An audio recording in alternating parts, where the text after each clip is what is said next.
He says it will make the community safer. Tonight, a Lexington lawmaker has pre-filed a bill he says will give both Lexington and Louisville the ability to regulate guns. Senator Reginald Thomas is calling it the Trinity Gay Bill in honor of the 15-year-old Lexington girl who died in a shooting last month.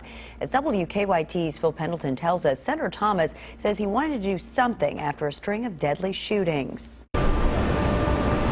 Senator Reginald Thomas says he's tired of so many senseless shootings and the innocent lives taken. When you go to a vigil and see a 22-year-old mother who's 8 months pregnant. Thomas says Mariah Coleman's death, along with that of Trinity Gay and others, sends a sign that something needs to be done about guns.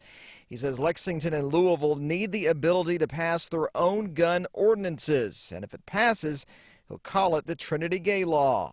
I want to remove that prohibition and give cities, Louisville and Lexington, the ability to deal with any kind of regulation, restrictions, misuse or abuse of handguns.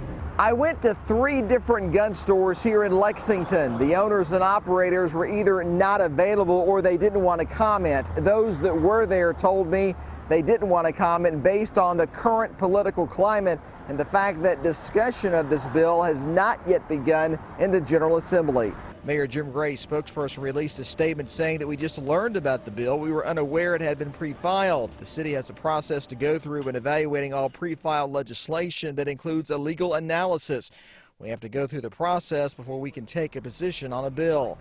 Senator Thomas says this is just one step of many to curb violence. When you have a proliferation of guns in these cities, then guns are a problem. The bill will be discussed when lawmakers reconvene in January. In Lexington, Phil Pendleton, WKYT. Senator Thomas says the intent is not to take away people's guns, but to put in place regulations to save lives.